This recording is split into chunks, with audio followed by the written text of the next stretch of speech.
Hello, YouTube family. Thanks so much for taking the time out of your busy day to come join me. I am Charles Wells, and this is another edition of the Patriot Preacher. So I'm going to take a little departure from my usual or previous videos and delve into something that's more personal for all of us, and that is the subject of struggle. You know, we all have struggles. Sometimes we are struggling to make ends meet. Perhaps we're struggling with an addiction. Maybe your marriage is in trouble and what was once a great blessing now has become a struggle. So I'd like to start off with a story that I read many years ago in a little magazine called Reader's Digest. One story that stuck out to me was when a man was trying to be helpful, he came upon a caterpillar struggling to escape its cocoon and decided to help by cutting a slit in the side of the cocoon to help the butterfly escape. But in doing so, he unintentionally eliminated the struggle that the new butterfly required in order for its wings to be strong enough to fly, and doomed it basically to death. You know, we are often guilty of doing this, especially for our children. As human beings, we need the struggle of the obstacles in life to give us the strength to get through all these things that we need to get through. You know, I'll be using the Bible from time to time in this lesson, but I urge you listeners who are not Christians to not tune out at this point, because even as someone who doesn't believe in God, there are some valuable lessons that you can be learning from the Bible, if nothing else from a philosophical point of view. In Romans 5, 3 through 5, we find the following words about struggle. Not only that, but we also glory in tribulations, knowing that tribulations produce perseverance, and perseverance produce character, and character hope. So what we see here is that we need struggle. You know, I'm so disheartened when I see our children deprived of competition and the thrill of working towards something with hard work and determination. By depriving them of knowing what it means to win and to lose, we are taking away from them very important experiences. We're doing things like giving them trophies for merely participating in things. In some schools, we're even seeing the discontinuation of the valedictorian title because it makes others feel inferior. Now, even though this channel is for Christians and non-Christians, you must understand that this lesson will be taught from a Christian perspective. And I hope those of you who do not believe in God can get some value from what I'm talking about today. As a Christian, we must realize that we cannot overcome our struggles merely through self-discipline. We are not enduring our struggles and tribulations alone. God is with us, and through him, all can be overcome. In Psalm 27:1, we find, "The Lord is my light and my salvation. Whom shall I fear? The Lord is my stronghold of my life. Of whom shall I be afraid?" You know, often in the spirit of helping our children and wanting them to live a better life than we lived, we unintentionally cripple them by attempting to deprive them of all the struggle they need to become better people. First of all, we have to realize that anything of value is difficult. Any goal worth pursuing requires effort, requires struggle. Whether you're trying to learn a musical instrument, learning a new language, finishing college, being a better person, working out, whatever your self-improvement track is, it requires effort. You know, when my mother was dying of cancer many years ago, I spent weeks with her and had the opportunity to get to know her in a way that I never knew her before. Because back in my day, parents were not your friends. They were just your parents. So during this time, we had a lot of talks, and she gave me the most valuable advice that I have ever been offered. When I asked her about how I was supposed to know which decisions I was supposed to take or what directions when I had important decisions to make, her answer was simple. She told me, "Son, as far as I can tell, the way you make your decisions is this. When you see a path before you and you have to make a decision as to which direction you're going to go, you look at them both, and whichever is the most difficult path is always the correct path." It is a piece of advice that I have carried with me through the entirety of my adulthood, and I have found it to be true every step of the way. You see, what she learned through her life and her relationship with God was that every path in our life requires struggle to give it value, to shape us as followers of a God, and to make us better human beings, to give us strength to help others. So we must be strong in the Lord if we are to truly serve him, because we're in battle with strong forces. Ephesians 6:12 says, "For our struggle is not against flesh and blood, but against the rulers and against the powers and against the world forces of this darkness, against the spiritual forces of wickedness in the heavenly places." You know, there are many out there listening who have served in the military. Many have served in combat roles. And you have to ask yourself, were they placed into battle without training? Of course not. Was the training easy? Well, it couldn't be. The enemy is harsh, and so therefore the training must be harsh as well to prepare us for the obstacles that we're going to overcome and we're going to face. You know, the stronger the warrior we become, the more obstacles we overcome. For it's our duty not only to believe in our Lord, but also to suffer on his behalf, for he certainly suffered for us. In Philippians 1:29, "For to you it has been granted for Christ's sake not only to believe in him, but also to suffer for his sake." Now what does that mean?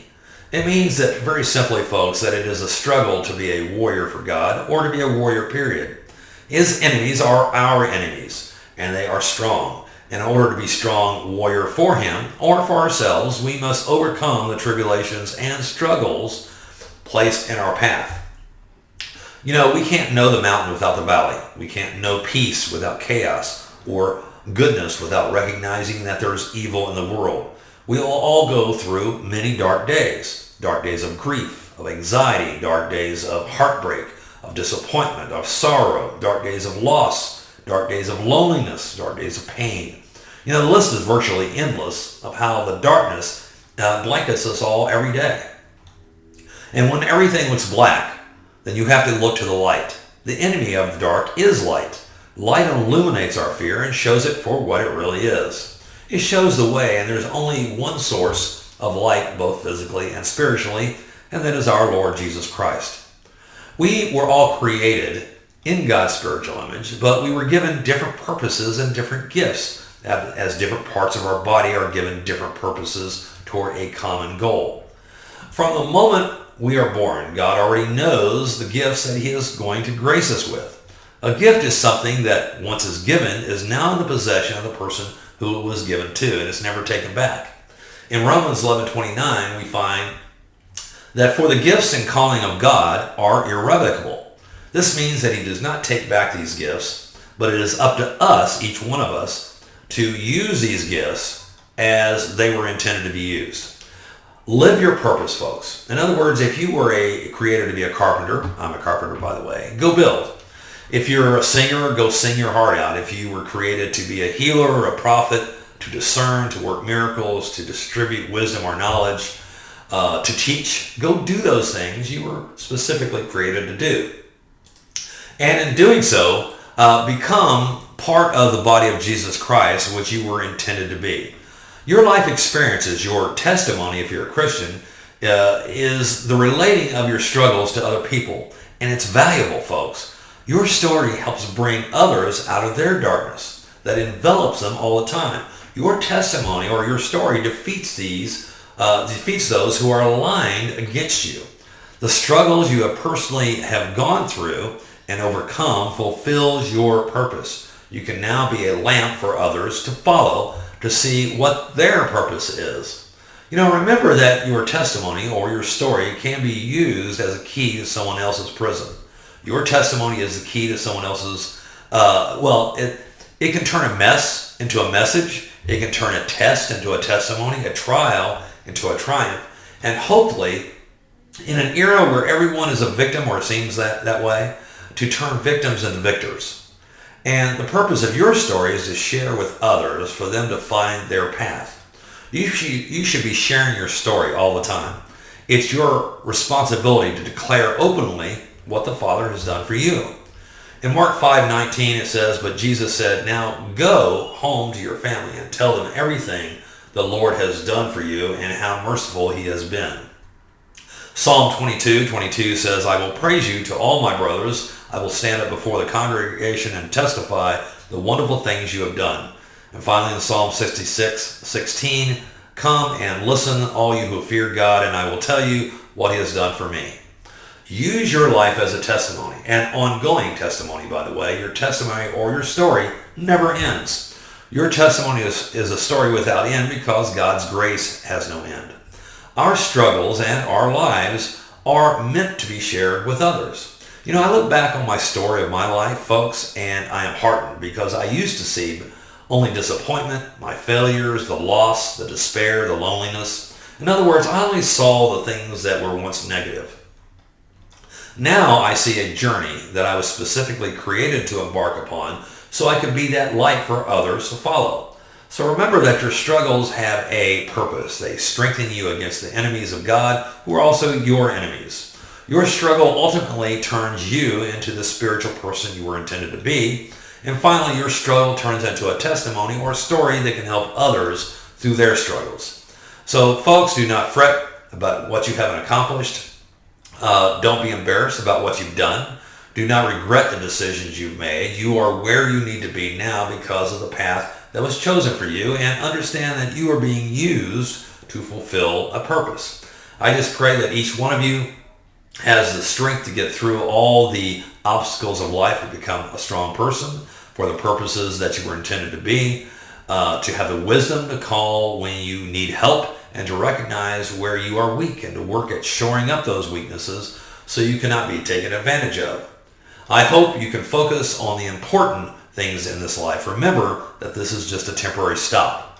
Be the light for others to follow. Remember that the only thing of real value you have accomplished in this life when you're gone is what you've done for others. Now, I greatly hope my forays into the moral issues won't put off some of my listeners. I will continue to make videos that are relevant about our country, but I also believe in the importance of family and above all, the importance of God in our life. If you like what you've been hearing, please help spread the good news and the word by hitting that little subscribe button. And of course, as always, I always encourage comments. You have been listening to The Patriot Preacher. My name is Charles Wells, and I wish you well. And until next time, goodbye and God bless.